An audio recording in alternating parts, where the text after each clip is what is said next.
Mwarawe ibatsirwa.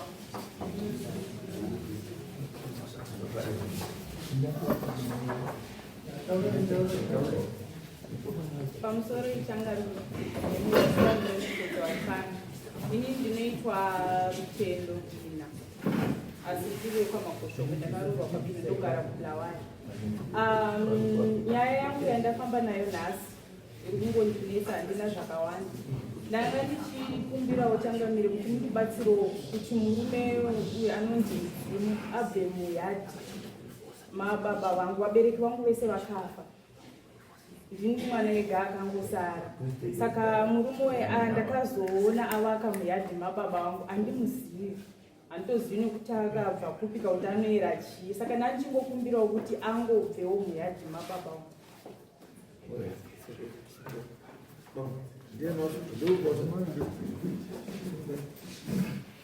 Right. Atili zvikudza kwakaba. Nyaya maizwa.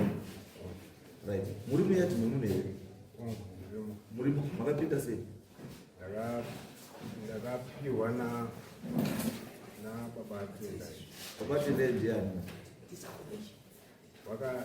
Tingati muchidimu wakanditsvaga wakandiwana wandichigara pandaigara vachibva vati Mudzimu tinotsvakawo munhu unochengeta musha wedu. Hapasina vanhu vanogarapo, musha wedu ungaparara, iwo hatichengeterwa. Imi pamuri muri kuchengeta here kana kuti penyu? Kwete, ndapanga ndati muri kuchengeta here mukadzi memwe. Izvi zvabatenda zvokuti ida kutichengetera pamamberiwa. Hatisina inazvo. Tine nyaya yemukadzi uyu ari kuti uri muyadhi make ndio mada kuti ubve. Ndio matoda kubvunza kuti uri muyadhi here memukadzi uyu? Uri mumuyadhi wakaiswa nani? ndakaiswa naNeshta. Wakaiswa naNeshta. Wakaiswa sei naNeshta ipapo iyo stand isiri yaNeshta? Ndimukoma wemukadzi. Ndimukoma. Uyu mukadzi ari kutaura kuti iye ndiye asara ega pana mai vake vakafa. Mwana wababa munini. Baba munini nababa mukuru haasi baba wako, ndibaba mukuru. Mini mukuru mini kuti mukoma wababa wako, munini mini kuti mudiki kuna baba wako chete. Asi ukazi baba wako ana baba chete, pasina mukuru mudiki mutete murefu mukofu, baba ndiye akakubara nemukadzi wake wari tu. Hanzo saka uyo uri kuti pauri ndo baba wake namai wake wakamubara. Saka uripo usina mvumo yake. Ndo pane nyaya. Muridze nzvimbo uyu. Muridze nzvimbo nde uyu anoti hakuziva. Chokwadi changamire. Uyu handisaitomuzviwa. Handisaitomuzviwa. Pamwe pacho unoziva kuti chiva chakanaka kuti nguva iyi tisapedze nguva. Ndechekuti pamuka ini ndakangopiwawo ndisingazivi kuti hapasi pewanhu wakandipa. Then isitodhira nevanhu vakakupa. Because at the end of the day, we are not going to get a national. Yes. You are right. Wakapi, where are you getting this? And now, Tengeserwa ndakapiwa. Asakanoka pia unukuvaka siku yako wakaisa. Mushure mekuchengeta. Kuchengeta unotaura neya uyu. Wakarara nemunhu asiye. Wazizwe? Wakachengeteswa nechi? Neasiye. Muridzi urapo. Muridzi watoti pamba pangu handikuzivi, uri pamba pangu handikuzivi pa.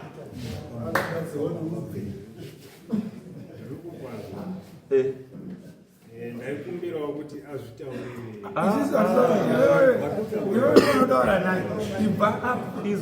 Izwa shamani. Mudare munomu nyaya haisi pakati peuyu neuyu ba. Nyaya iri pakati pako neuyu, because Neshta haasi kugara mumushauri. Neshta rogara mumba kwake, iwe urogara munda munhu, ndiwe urogara munda munhu.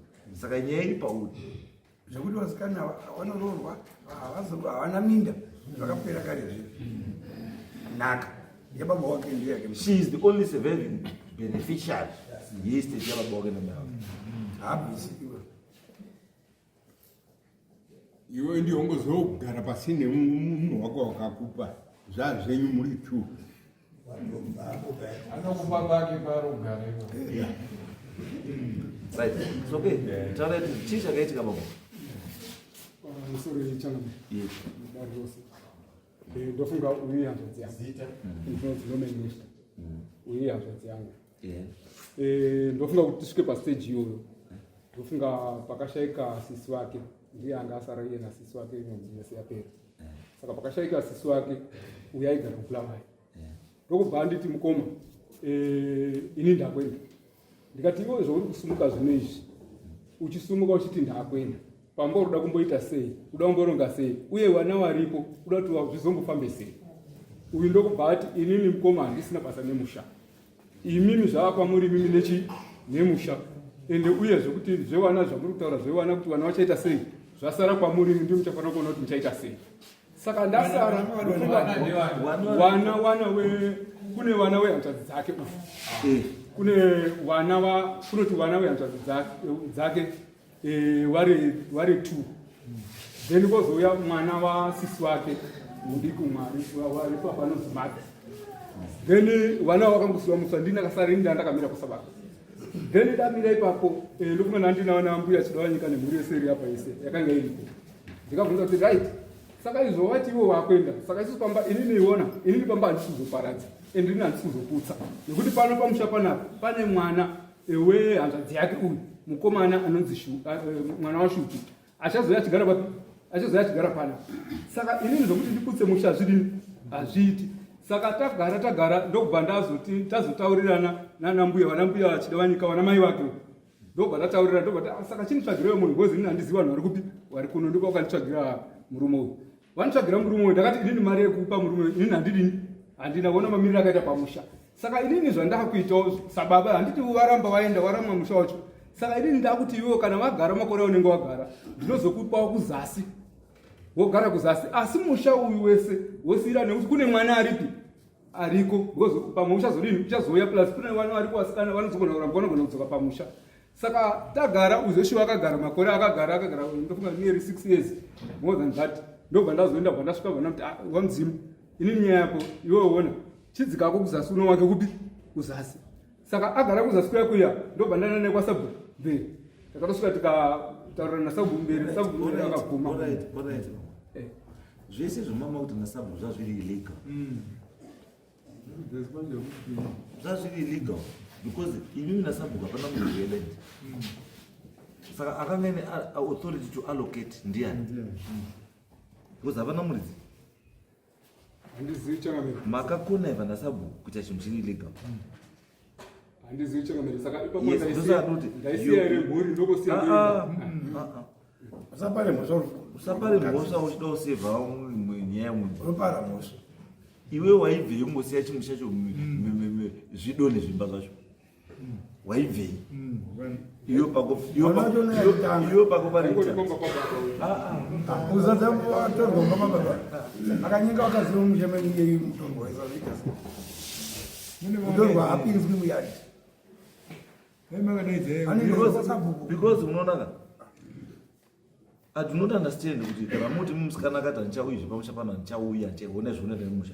So why is she here today? Kana makawira mimi kuti musha handisina basa nawo. Saka nasarudeva. Ungaonakidzwa nei? Ndina kumbonakidzwa pakagariwa dare zvezvokuti kana munhu awirwa panogarwa dare kuti poitwa sei. So paiveda natete nehanzvadzi yamai vangu vakatoshaya nditi. So zvakanzi toitwa inini ndaitowe mwana ipapo. Handiti ndandiriwo semwana ipapo ndakagarawo mudare macho. Ndo pakazota uchitaurwa kuti poitwa sei pamba. Handiti ndobva ndati ini hangu ndiri kugara kuBulawayo handina zvandokwanisa kutaura ndozi ndinotogara kuBulawayo ndiri kutodzokera kuBulawayo. Ndo pakazorongwa kuti hanzi pamba paiswe patsvagwe munhu anochengeta. Only to my surprise, no, I hear you.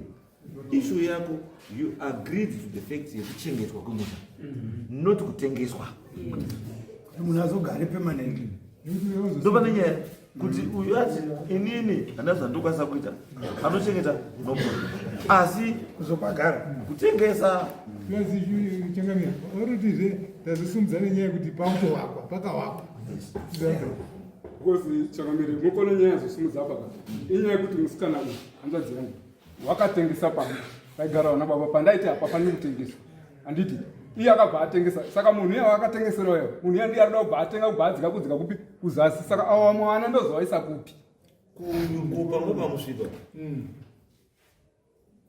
kupa asi apa watengesa rudo unatengesa muita tini mutati uyu akatengesa iwotengesa ini anaotengesa watengesa wapaka upe kugara mwana iye waudaiwa unozogarei uyu ukaumboni saka mwana waruda maningi iyo andozogarei mese mune mhosva muri wairi makamira but manje mhosva yacho manje yeuyu iri nani because indirect beneficiary ndepake you cannot compete with her pachinhu chababa wake semanzwire ndaita uyo musikana uri kuti zveshuwa wakawirirana kuti ngapawe paine munhu anochengeta andizvo saka unochengeta wacho wakuda kukombanzetwa kuchengeta kwaita uyu manje sababa manje haana chaangakwanisa kuti adina kombanzeti nacho kunze kwekumudimbwirira chii ifamily yacho uyo aichengeta ari supposed kukombazeta uyu aingotaura mudziyo wemunda uchamwana munhu arikugara pamba wayabuda mari yake yekuchengeta paita pamba then uyu odecide kuti oita sei nenzvimbo yake not to decide for her no uyu nyaya ipo ndeyekuti imi munongopa uyu mutoro maingopa uyu musikana mutoro musikana munhu wako anga akachengeta pamba wara ane chipero chemari yakati auda mari yakati deal with that issue then iye wodhira nechi modai musiri parapa but kana you took the matters into your hands matters asiri enyu now maakunetsana nawo because paita mari maakumwe naumwana bhaya wake because mafungana pasina munhu yanyaya yemabhaya kuti muri kungati hapana mabhaya auya manje ndopane nyaya mwauda pesa kana iwewo chawakaita iwo wakachengeta for how long Akachengeta kwemakore maviri 2 years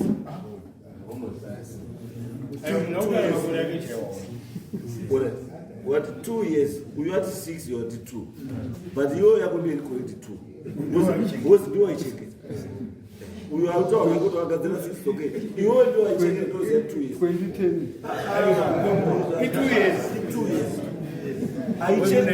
aichengeta wanhu akagara 2 years plazi wakanzorisa rakawana hauna kunzi ndiwe muridzi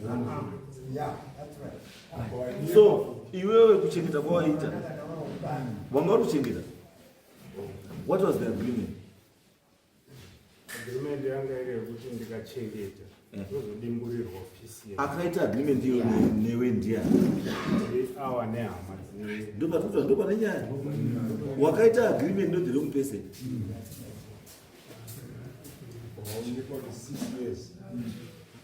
wakaita agreement the wrong alright paunga uruchengeta papa zvanga uchimbochengeta chiyo anga paine property yakairipo iri yakabva yazotakurwa neawa kuisepi iyo saka ungoshachengeta chinotizepa kuti mubhadharo waunogara ukachengeta mari pamudhuri uruchengete iva iwe wakagara iwogarapo waibhadhara rini ukaona wakuti pfungwa dzekutora property kuti ndikatochengete kudzimba dzedu ati it means wangaona kuti iwewe you are not reliable the reason yekutora masofa nechii zvakatorwa nemaplate tega tichengete tega is because wangaona kuti iwewe munhu wataisa ipapo is not reliable maplate anga runobiwa uripo masofa anga runobiwa uripo magejo aringobiwa uripo asi nhasi you stand here you want to be paid for that kutora kwakaita midziyo kwakanga kwako kuchiti achindidimburira panzvimbo yangu 2 years basi value yeland unoziva kuti land is for life 2 years uziva kuti land kana uipiwa is for life uda kuwabhara nemabhasi saka iwa unoti pa 2 years wautoti matinga kwakakura sei if land was as cheap as that munhu wese aienda akangochengeta dzimba dzevanhu wopiwa munhu 2 years watopiwa unoziva value yematinga matatu unoziva saka iwo chiwaka ogara ipawo 3 years wopwanya waenda zviye zvaenderana kane 2 years akagara sei waunogara forever iwe wakachengeta for 2 years chete aiwa iwe waunogara forever asi iwe wakachengeta 2 years chete chawaichengeta ipawo chine mari chauri chakaunza mari yekuti uyakwanisa kuzokubhadhara nazvo chii wairimo here kana mavheji wanga uri musenzi here kana wanga uri chii saka nonga uri mushendi angatochengetwa ndiani mai angatochengetwa umwe ndiani chaichengeta chimwe chii iwo ndinofana kubhadhara ndiunofana kutobhadhara iwe ndinobhadhara wewe bo ndiwanga urichengetwa kai wangazaa kugara iwe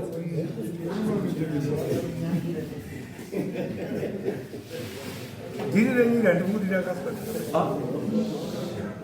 iwe wanga usina pekugara saka wakauya kuyevonyepa kuti kuchengeta pamba pewana siwe ndiwanga urichengetwa because bogara wanga usina bewe wakaendapo enda kaiko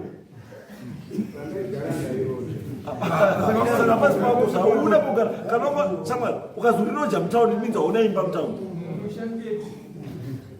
umbori wedu ule kubocha enda bocha wakatizei bocha wakatizei because reason yekuti umbori kunopa mutasa ndei wakubocha if you are not working hausi kushanda hauna chauri kuita saka uri kudei kwamutasa chauri kubvira kubocha chii hausi kushanda kwamutasa saka kubocha uri udei kukuno udei hauna chinhu chauri kuita shamwari kwakuno kwamutasa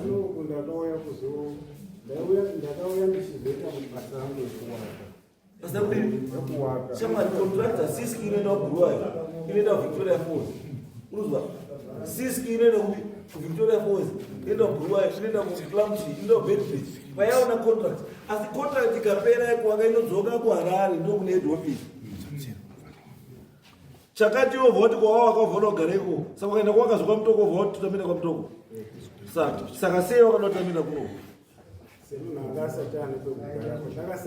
shamwari chokwadi ndechekuti iwe shamwari kwekugara hauna andizvo usina pekugara wakatsvagirwa pekugara iwe wobva wada kuvhiringidza vanhu brain kuti iwe usina pekugara wakuti wanga ndo uri kuchengeta paurugara asi inadhafe ndiwe wanga uri kutochengetwa iwe ndo unofanira kutobhadhara musikana kuti wanga uriseensa mudzimba wanga uri kuroja pamba pawe usingabhadhari pei usingabhadhari renti wakasima miti chii chawakamboita pamba ipapo chekuti wanga uri pachengeta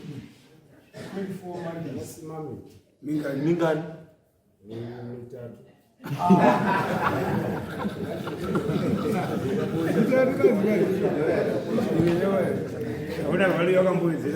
izwa shamwari izwa ibambo chokwadi ndechekuti bambo mamuri ndotenderera nenyika ndokugara mamusina ndochekutanga chechipiri mazowaniwa pekuti garai henyu vanhu varapa wakafa garai mwana wacho asara akatorwa kuti bhuruwayo munogara pamadiro anditi mubva maibva magara musina kwekuenda mauda kutobhadharwa futi pamusoro pekuchengetwa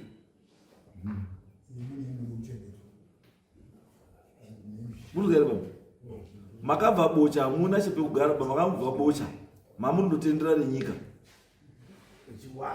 muchiwaka muchindoenda andizvo saka imi mamunotowaka munobva pamba apa pemusikanawo muchiita mari asi musikabhadhari rengi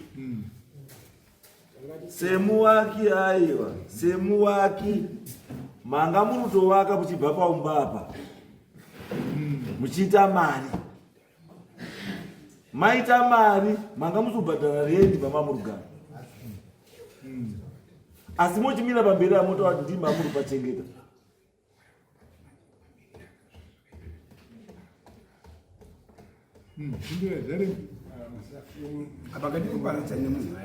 Aiwa, mambo nyaya iriponde kuti makapinda mucontract nemunhu asiye. Muridzi wecontract, muridzi wemusha ndeuyu. Ndasiya motikari yangu parwizi yako yapera petro. Yovaita 1 week iripo baba. Yapera petro yeparwizi yako. Anopa munhu pamotikari yangu yapera petro. Mukomo wangu kana pambura auya achiti mota zvagara 5 days irapa ngatiitengese because haisi kufamba haina petro. Tawana adira petro akangofumadira petro ngadiri aende Buluwayo. Hakuna zvakadaro. Mota isina petro ngeyangu. Ada kukwira kugara kuvhura door. Ada kudira petro. Unotanga wana inini. Ndomuti dira kana kuti kwete. Afunga kuti zvondashaya mari yepetro ada kuitenga. Anoya kuti kwandiri kuti bambo izvo mashaya petro munganditengesera henyu here. Ndoti hongu kana kuti kwete. Zvimweni mota yangu yapera petro. Makwenda na bamukuru kuti nditengesere mota yapera petro. Bamukuru kutengesere mota yangu nepetro. Saka inini matengeserwa mota ndini. Saka ndikaenda kuti mota yangu ndakuida munoti kuza nobve ndamba kutengeserei. Ndiri muridzi wemotikari bhuku rangu iri. Mota bamukuru ndiye akanitengesera. Bamukuru aneije nemotikari yangu. Ndinotora motikari yangu. Zvimwechete ndimusikana. Ndiye muridzi wemunda, ndiye muridzi wezvese wemusha. Hamunobvira mamutaura naye. Muhamaita zvamakaita nevanhu vari kunze.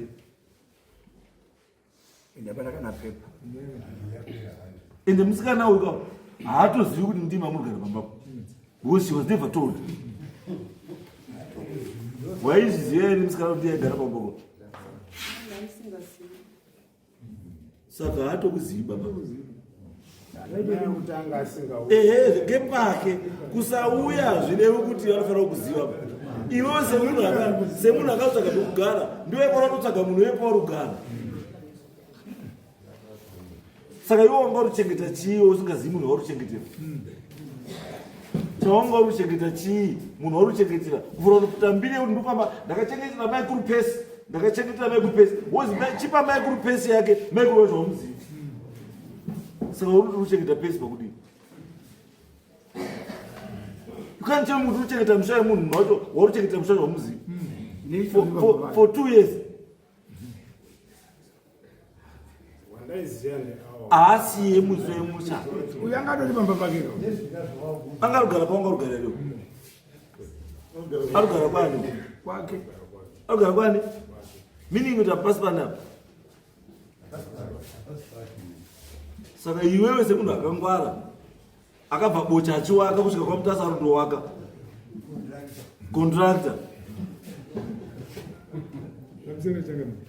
Ingoshamadeukotori munhu wakangwara watogara pasina tuta kana achiuda kuti uchengete kana asingachadi ndiri kwari ndiri nyowani ndiro zvingaita Muridzi kana kutoti izvozvo urwa. Now that wakuziva muridzi wechii wenzvimbo. Zvininipise bambo. Zvininipise ibambo. Tete we ndaisaziva. I was misdirected. Because vanhu vese vanonzi vana tete maishida wanyika, vana tete wanani, vana tete ana vese umwe naumwe ane musha wake. Ane musha wake. Iwe poe pachengeta pamapaizi pambani, pamayani. Paizi paneshta. Ndati paizi pamayani, mai wake was mayani. Paizi pamayani nisi. Pamaizi pamayani? Pamayani? Rinda wacho wakamumona. Saka waizoti paneshta sei, uye uzoti pamayani. Pangopadaidza neseni. Anyway, baba, nyaya haina kukura. Endea kune musikana mugare pasi nemusikana. Musikana akutaurire zvaari kuda. Kana asikuda moto baba. Kana asikuda haasi kuda. kana aita mwoyo muchena, kana muruda kuti maybe chekutotanga kuenda iwewe naNesta kunokumbira regerero kune musikana pane zvamakaita, then from there mochitangira manegotiations from there, because iwewe kuya kwaita pakati apo watoraya relationship yaNesta nemwana wake, ndozvatotaura. Watoraya iwewe wauraya relationship yechi yababa nechi unogezera maoko munomukaona wakaparama. Unotanga wapedza kugadzira nyaya dzako wozogeza maoko. Unogeza maoko chini yacho unenge waipedza. ndizvo here musikana? Iwewe wensidwa nemusikana wokutaurira zvarudo. I know kutaura kwaita nyaya yake yanzwika. Isusu ndosaka ndataura kuti panapa it's not an issue yekuti ndauya kohwina nyaya kana ndauya koruza nyaya. It's not important. Chiri important chekuti zvomabuda muno magadzirisa here nyaya. Ndanzvorite sei? Iwewe, as much as you say kuti wanga usikazivo, it's not your fault. You were misled. And as now that you know kuti pandaitaurwa paya ndepanhekinanhika asi mhuri dzichaendewo, because uyu nemwana wemukoma wake mukomana waripo iye uyu ndiye ari kuziva, because she is the only surviving beneficiary ipapo. Ndiye achaziva kuti mwana wangu wehanzvadzi yangu uyu ari kuendapo. Usatengese vese be wana waripo iwewo usati zvawakubhuruwa yarohwa nemundewere ucharamba. Think about besides kuramba pane anoyanzadzika wadazogara kupi? Vazukuru vababa wako wada kuenda kupi? Wana wehanzadzi yako wada kuenda kupi? kugara naumba kwako. Don't do that. Don't sell land. That's an investment. Satengese land. That's family property. Don't sell land. Kuna wanazi mangwani. Endai pane ndotoda wana wako nasei wakomana. Mukomana wakura. Wakura. Mudaidzei pamunoti kudare nemukomana wako. He has to be there. Aziwe, he has to be there. Mukomana iye afuna kunge aripo. Beneficiary wo. Muronge pamwe chete kuti muda kuita sei nezvamuita nemukomana. But please don't sell land. Imi kana makaroorwa muri pamakaroorwa muri garai ikoko, asi pane pamuchaya kuti kuenda kumusha ndo musha wacho iwo. Because mukomana mudiro wakatomboya akasvika pasabu akataura kuti ko zvinotite zvaurotengesa musha wese wada kuti isusu tizogara kupi. Ini ndikazoenda kuna sabhuku ndikamuudza sabhuku zvamuri kuti iwe watengese musha wakatengesa mushawo imimi kana ndakuzouya nemwana unga muchazomba pekugara. But imi makakangana kutaura kuti ndatengesawo pamusabhuku. Zvino ini ndikatengesawo mwana achitengesawo ko wana tozoisi. Already wakuriro umwe. Uri kuona chakanaka sawo iwe wakuchita. Tuti let's not sell land, iwe utengesa. Ndio wakamurambidza. Wewe murambidza. Mwanangu autengesi. Akaramba wetu yakuti naye kupi? Kuno. Autengesi naka. But still I think nyaya gadzira. Musikana ari wili mutu chisi. Go and sit down baba aurasi mbereko.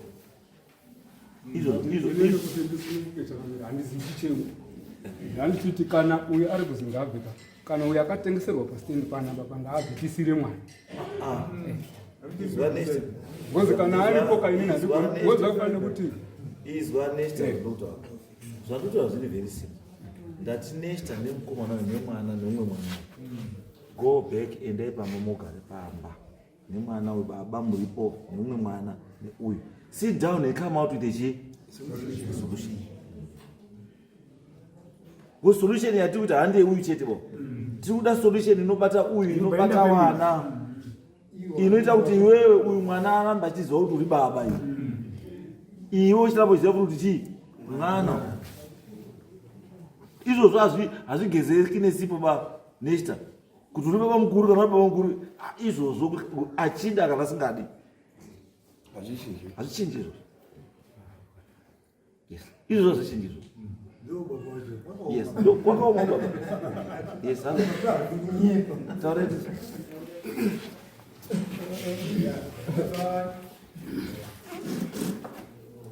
I just hope that Sutanga. Anga wakutotanga. Yes. Pamusoro imapa. Yes. Ndikupara pani murozwa ndikutaura kuti mwana mwana uyu apa paumbapo wakatotengesa pane munhu uri kugarapo. Mwana uyu mukomana watutaura wakasiwa ndi baba wake. Haatorina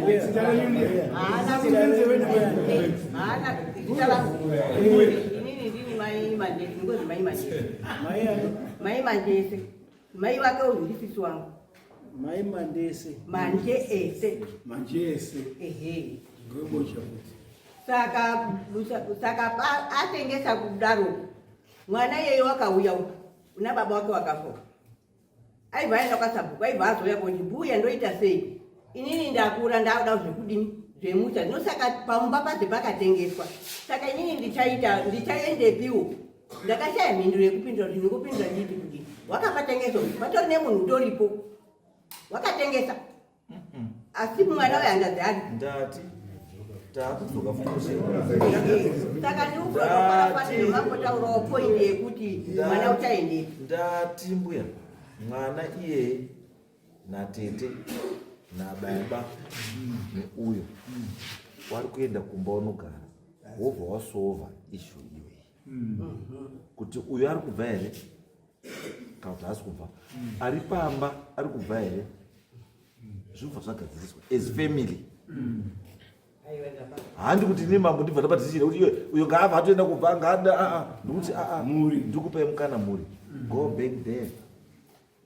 Muona kuti wana unofanira kunge wachibenefita wabenefita here kana paine zvinhu zvazvaitwa zvisingafaniri kuitwa reverse those things kuti zvinhu zvigare zvakadii zvakanaka. Ndozvatikura toda kuti hunhu urambe uri chii uyo anokwanisa kuti handisina basa navo because nyangwe ndikafa ndakuigwa kwandakarohwa kugwanda kana kuti unoto kana kuti ameno ikoko saka hasina basa nazvo. Asi vamukune vamwe vana vasina kugara. Saka tiri isusu tatomutaurira kuti mwana think about that. Chienda mugare pasina nababa nevamwe vana tete nehanzvadzi. Come up with a solution to this problem. Handiri vambonesa. Chiendai zvokuti ndageza amusatange mageza.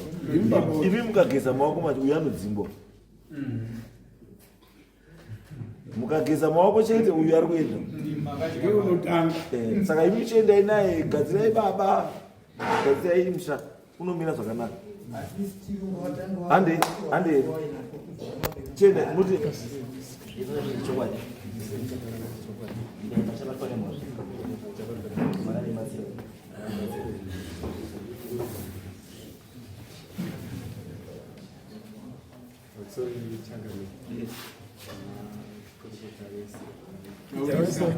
Mazungumzo ya Nesari leo na yangu baba wangu ni ngozi mkati ini akavirekwa sika hizi ndio maana baba akavirekwa mkati mengozi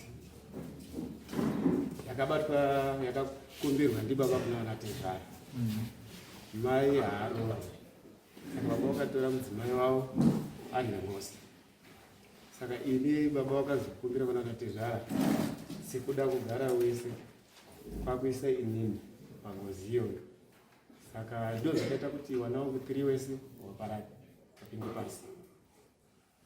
Ndouya kuna baba ona dambudziko tikafamba pamwana wekutanga. Saka ndai mubike doro mugadzirise zviro zvemakadaira pazuva. Baba aenda kwaNatezvara zvaakaita ndozvekuti wakaenda kuti ini ndinoda kugara nemudzimai wangu. Uchitora ini nobva aisa paya paya. Baba ndakura ngozi yakabva yati baba ini zvemai kukumbira ngozi. Kana mwana akura wozodidini wozondidaidzazve ndozombuda ndozotitaura nezvekuita. Saka takangoyaruka kwasvika pakuroora pasina chekuziva. Baba waya aita kuro anozotara kuti mwanangu inini ndandakakuisa apa. Saka zvinhu zviya zvavaramba zvichitambudza kusvika pari zvino ndakatopinda munjodzi. Umwe mwana wabva atosvika pakutsika mumotikari ini ndova chitopinda futi muaccident. Kuda kumubvunza wakutiitira hasha toti baba ngatifambe honai mhuri yapera uyu waita ngozi inini ndiri mwana mukuru wake wekutanga. Saka iye wakuchiramba kufamba nesu wakuti chasosogwa chachiti unenge aramba unesa nichamisa pemba. Saka ndo zvakasaka kuti ndiuye kuno takambouya nawo tichitomerwa uko wakaramba kufamba nanatezvara wake kuti wagarise nawo ingozi kusamukotanyana mai vachari mai iwe Karomina iwe wakaziva sei kuti mai ndiwe ngozi? baba wakaenda kobata mbudzi nenjera akaendesa nditoripona ndegrade 3 dzadzidze kuitisa seizo mbudzi yanga yari kukumbira isusu inini tisu takatokura inini neuyu takatida zvekutochema tisikazivi ndo zvizvitozi ngozi nisiko pamugomani kupungurwa kwakaitwa mhuri. Saka kupungurwa iko hatina kuzotauriwa chinhu isusu takura. Iyo baba akatauriwa kuti kana vana vakura unofanira kuzoita futi zvawakaita apa kuunza njera yako nembudzi ndizoti vari zvindoda pachii. Saka izvi zvine mwana umwe uri kudirwa ndochivabvunza iwo wachadini mwana haana kuuya mari ndiyasheka. Right, mai. Right. Kuzi mulizoenya ndinoda. Ndizo. Mulizoenya ndino. Kana muruzi mimi ndini ichuto wadinga na ichuto kwani kuti mimi muri ngozi. Ha? Icho kwani. Zvakaita ndati icho kwadi ichuto wadinga na kuti mimi munoziva kuti muri ngozi. Ngozi hiyo itakauya munoziva handiti kuti muri ngozi handiti asi munoziva here kuti mutemo wengozi ndiyo kuti ukabereka mwana nemukadzi wengozi mwana iwa wavasi wako. zvakaitika ndati munoziziva here kuti ukabereka wana nemukadzi wengozi mwana iwowo havasi wako ndewengozi. Munoziziva here. Saka imi maudziwa izvozvo izvo muchibereka wana makaitei? kumba takaenda baba tikauya taurira baba ndakataura baba inini zvinhu zvenini handizvigoni isai mhuri yenyu nekuti ndiri mwana wemutsikana ini ndiri kurumba nekuti hapana ungondisapota ana mukoma ichiramba nezvenzve ini baba handitomuziva aiziva baba hanzadzi dzangu gadzisai zvinhu zvenyu shuwa ana baba aya wondoenzvera tirikugadzira kusvika tapinda mamambo mutasi tapinda mambo mutasi hanzadzi dzenyu dziri tikongotobedzirizwa tipende ruzivo tatino dziri kumba tati hanzadzi dzenyu dziri kumba kwadzo because mukaona nyaya yatotora neengozi kai haisi ngozi yekwababa ingozi yekwamai hatipinzi mai mudare hama dzake dzisipo because hama dzake ndo dzinofanira kuga dzirikugadzira nyaya munhu anofanira kuga achigadzira nyaya iyi handi baba wako wana sekuru wakabva mai vako ava ndio vanofanira kunge vari pamberi penyaya iyi. baba wako akakwara nerudo basi kudaurora kuti ndiri musungwa aiwa ini izwai chandafarira mai ndechekuti wamwe wanotoramba nezvinhu zvanoziva but imi mataura zvechokwadi ndoziva kuti ndiri ngozi ndoziva. Saka isusu kana yaitodaro tikuziva kuti nyaya yakamira yakadai chatiita kudai solution yekuti zvinhu zviite sei zvinhu zvigadzirisike wana wagare zvakadii zvakanaka. Munoziva kuti imwe ngozi inoita sei? Imwe ngozi inoti ukarora mukadzi wake especially ari mukadzi wayapiwa kuzi ndiye mukadzi wake inokuuraya iwe murume wacho unozokumbira waombe kana kutoti unotokumbira every time and again uchitofanira kuita zvinofanira kudii uchitoita ivi nyangoda yabota unotokumbira kuti takuya zviro zvenyu unotokumbira mhiko yengozi iyo handi zvako kozvokutogara nemukadzi uchizoti hasi wako ari muridzi ine mukadzi wengozi akataura nhasi handisi kuda haumumanikidzi because anenge abambuka nenge akamonita every time kakandofunga kuti patitime katotoda kakafuatila time kana kakangoita jealous nekuti iwo hakunyanyawo kanokwanisa kubva kakuuraya kuti wakundijira bota rangu 2 mashamwari indiwa 1 spoon ro 10 spoon kanokwanisa kutokuuraya zvinoitika iwe wacho ndo zvinodetsera chii ngozi saka ngozi manje inoda kuti kana ine kumusha kuvanhu kawari dziwe musha ndo vanofanira kugadzisa chii urikuzwa here usati baba wako une ngozi ba ngozi iri chakaita kukumbira manje kwakuisa uya tinompa chiroba ndagara maningi kutorana tiri wana chikopa kumbura kwawakaita kuti kumbura kwawakaita ndokundipa kwawakaita kuzi mwana wangu wakudai asibudira mirai imaiyo Umupara vengi ndiye akakubara ndiye akandibara saka unataura uiona ini ndotarana baba ndiye akandibvisira njera nembudzi yake yakabata zvinogadzirwa kumusha kwamai wako wari kurambira awa mai wacho wakavarambira awa bva watofirawo mari bva wati munokonyaatiwi baba wacho bvati handiwi ndiri kutika andomona nyaya ipaio nyaya iri pekuti vabereki varamba kuti handiwe watakaitira gemu meaning kuti vabereki vari kuziva kuti imi makaisa panani kana asiri uyu saka ndeupi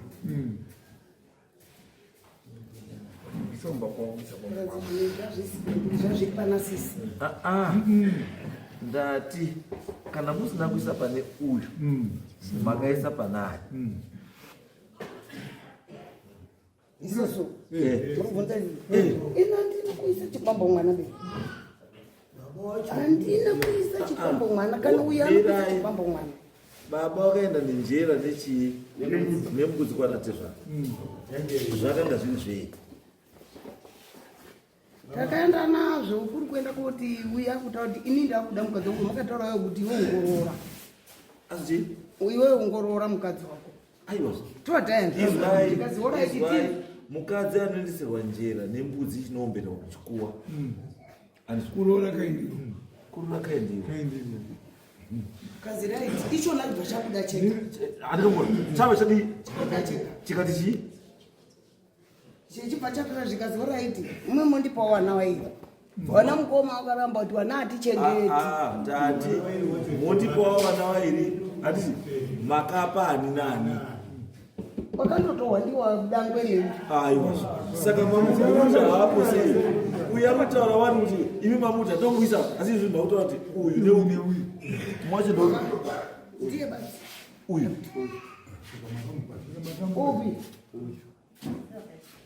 saka munutaura makapa saka mudauramba zvinhu zvamunoziva sei darira mambo amunyepi baba munozobvotomoka kwakazi inini ndine kutanga kwazi iwe takukuendesa kungozi baba wari akiti akupa baba wacho baba wabvuri takuendesa kungozi kiswero takupa baba wacho pemakazoramba nemwana akupesira ndokungozi paikazobvunza kuti imi mati maguma kubereka here makuramba namorisi which means ngozi munaika munoziva ngozi iri pamuri how can you share your family imi muziva kuti ngozi munaika kuti munopo ngozi iripo kuti murume akaroora munhu haagowaniswi wana saka mutondora pana wenya mutozva kuti awa 2 ndewe ngozi awa 3 ndewe wababa kana mbobvunza pamwe ndiwenyema mobvunzawo tachimbotaurawo ichokwadi pazvakaitwa izvo ndandiripo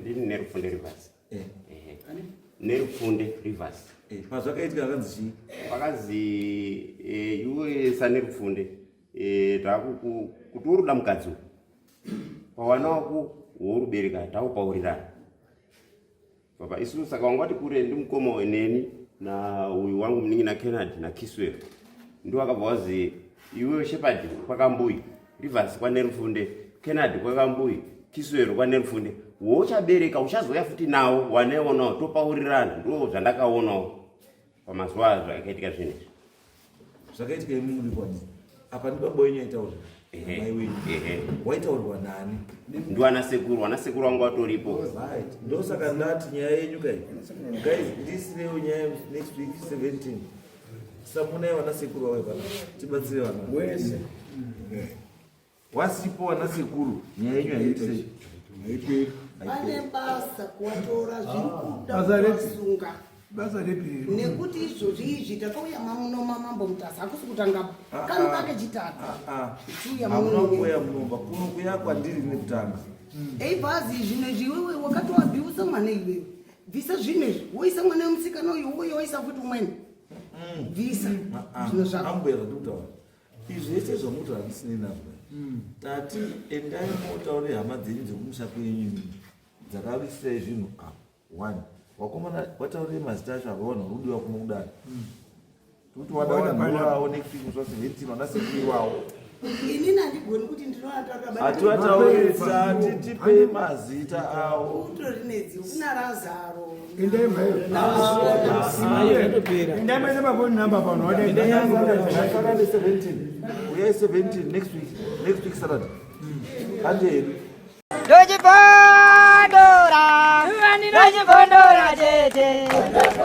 Teachkach MTV inokupa inyaya dzakasiyana-siyana dzinoitika mumatunhu atigere neakatikomberedza, dzinotyisa, dzinofundudza, dzinokatyamadza pamwe chete nedzinosetsa. Kuti musarasikirwe nenyaya idzi, munoenda pa YouTube channel yedu Teachkach MTV, mondo subscribe ipapo, musakanganwe kulaika pamwe chete nekushare, musazokoshiwe kupfanya kabhatani ako ndokabheroka kuitira patinokanda chinopisa munoyeuchidzwa. Teachkach MTV tinodzifamira. Dojibondora, dojibondora tete.